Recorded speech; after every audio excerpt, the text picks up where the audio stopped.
Thalito, última, posso fazer a última Lógico. pergunta disso aqui? Talvez ela leve um tempo. É assim, eu preciso tomar um pouco de cuidado com essa pergunta que eu vou fazer, porque não quero ferir ninguém, tá? Mas é uma coisa assim. Eu tenho notado que, nos últimos tempos, tem se acontecido um fenômeno, o que eu acho super legal, que é a normalização de padrões de sobrepeso ou padrões pessoas com mais peso.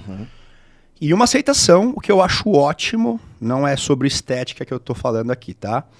Mas eu quero entender quando deixa de ser saudável uma pessoa com sobrepeso, uma pessoa mais gorda, que acho que gordo é um termo correto, eu já discuti um pouco sobre isso, mas quando deixa de ser só uma questão estética e passa a ser uma questão de saúde?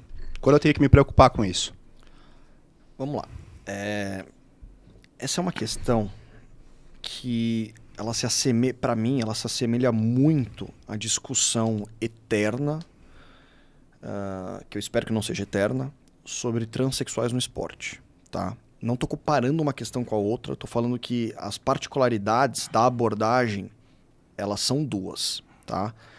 Você tem que olhar para o lado social disso e você tem que olhar para o lado médico, científico. Isso que você falou, a gente vai deixar para um próximo Perfeito. programa. Não, com certeza, Mas com eu já certeza. gostei da forma como ele tá... Por quê? Porque Sim, eu já a imaginei. gente precisa... As duas discussões, elas são cabíveis. O contexto social e o contexto médico, tá? Não cabe a mim discutir o contexto social, tá? Porque eu tô aqui falando como médico do esporte.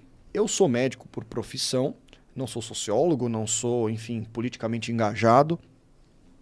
Mas eu entendo totalmente e respeito e talvez até concorde em partes com a discussão social sobre aceitação de pessoas obesas com sobrepeso, enfim, gordos, qualquer que seja o termo, tá?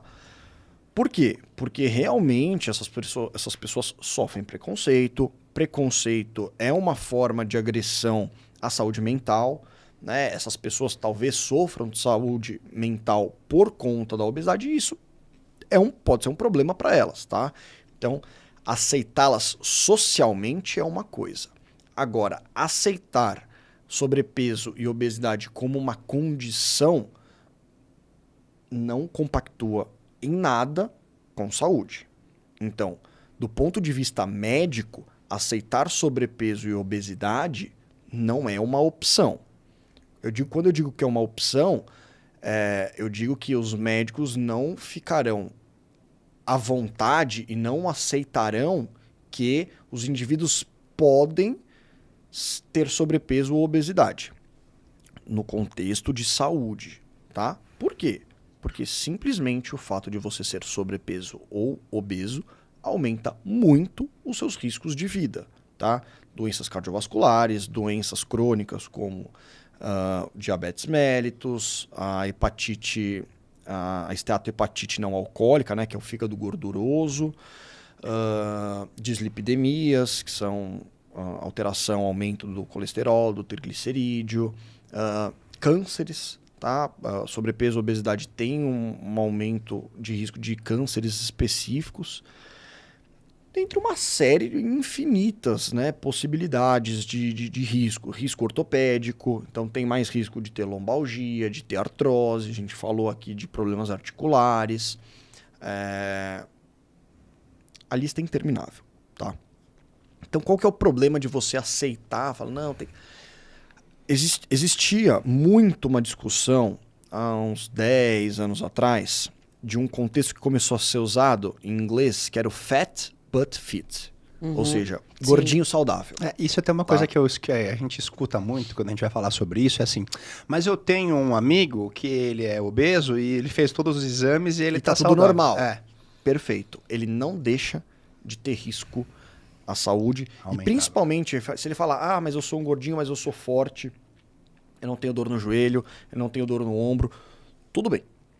Talvez hoje você não tenha, mas só o fato de você ter um peso excessivo para sua estrutura óssea e talvez muscular, sobrecarrega suas articulações. Vamos falar de indivíduos extremamente pesados e que sofrem de problemas articulares? Fisiculturistas. Eu pensei nos caras do Strongman. Se a gente pensar no Strongman, talvez você fale, mas também o cara levanta não sei o quê. Tá bom, vamos pensar no fisiculturista que, por exemplo, faz supino deitado, faz aparelho na máquina. O Ronnie Coleman, é Ronnie, né? O Ronnie Coleman é conhecidíssimo, um dos maiores, acho que, não sei se é um dos maiores, desculpa, não. É um dos maiores. Um dos maiores campeões 8 vezes campeão. Do Mr. Olímpia. E é um cara que já passou por o cara tá... muitas cirurgias de coluna, é um cara que está totalmente restrito hoje. Por quê? Por causa do peso dele. E não é um peso de gordura. De gordura, né? Não é o que a gente chama de peso morto. É massa muscular. Qual que é o que a gente infere disso? Independente de ser gordura ou músculo, se você tiver muito peso para o seu tamanho, que é aí que entra o conceito do IMC. O pessoal fala, o IMC não vale muito. Ele vale. Principalmente quando a gente está falando de carga de carga articular. Talvez ele não valha muito para saber se você tem muita gordura ou não.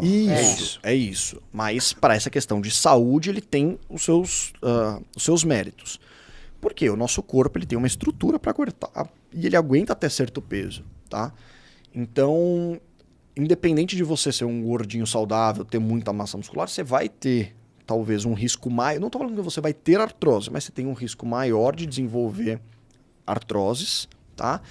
E ainda assim você tem um risco maior do que indivíduos com peso normal, tá? Um IMC adequado, de desenvolver todas essas doenças que eu disse, tá?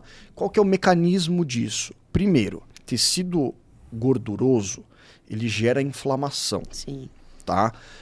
Por uma série de mecanismos moleculares que, enfim, a gente não precisa delinear aqui, mas a célula gordurosa, ela estimula mediadores inflamatórios constantes. Então, é uma frase muito comum na medicina, o indivíduo obeso ele é um indivíduo inflamado.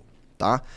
Qual que é o problema disso? Inflamação crônica é um dos principais fatores que geram alterações metabólicas no corpo que fazem você desenvolver doenças como, já falei, diabetes, doenças cardiovasculares, tá? Falando da doença cardiovascular, o que é a principal doença cardiovascular? É acúmulo de gordura dentro das artérias, tá? Isso pode causar AVC, pode causar infarto, pode causar infarto em outros locais que não no coração, tá? Mas o principal problema disso é acúmulo de gordura. Como é que a gordura se acumula? Basicamente, o seu colesterol ruim, ele entra normalmente pela parede das células, tá? Mas quando ele encontra um ambiente inflamado, ele sofre uma alteração, oxidação, as células de defesa vão lá, comem aquilo e aquilo fica acumulado na parede, tá? Muito acúmulo daquilo na parede das suas artérias, uma hora estoura aquele acúmulo de gordura como se fosse uma espinha e entope a artéria, ela estoura para dentro, tá? Isso é o mecanismo do AVC, que a gente chama de AVC isquêmico, tá? Que um dos mecanismos de AVC isquêmico pode ser esse, ou do infarto. O infarto é exatamente isso, tá? Interrupção do fluxo sanguíneo. E aí pode gerar sequelas gravíssimas e até a morte, tá? Outros problemas da inflamação é que todas as doenças crônicas, elas têm, até a diabetes, a diminuição da produção da insulina, a inflamação prejudica isso, então o indivíduo obeso ele vai ter maiores chances, né, de ter esses problemas de saúde. Então, do ponto de vista médico, não cabe a gente encarar a obesidade como um fator normal. Enquanto a gente puder orientar, enquanto o paciente puder ter o entendimento de que perder peso vai ser sempre benéfico para ele, a gente precisa defender essa bandeira, senão a gente vai estar sendo negligente. E aí a gente vai continuar tendo, talvez não em 2020, 2021, mas ainda assim as maiores causas de morte no mundo são relacionadas a problemas diretos da obesidade, que são doenças cardiovasculares prioritariamente, tá? Mais do que mortes violentas.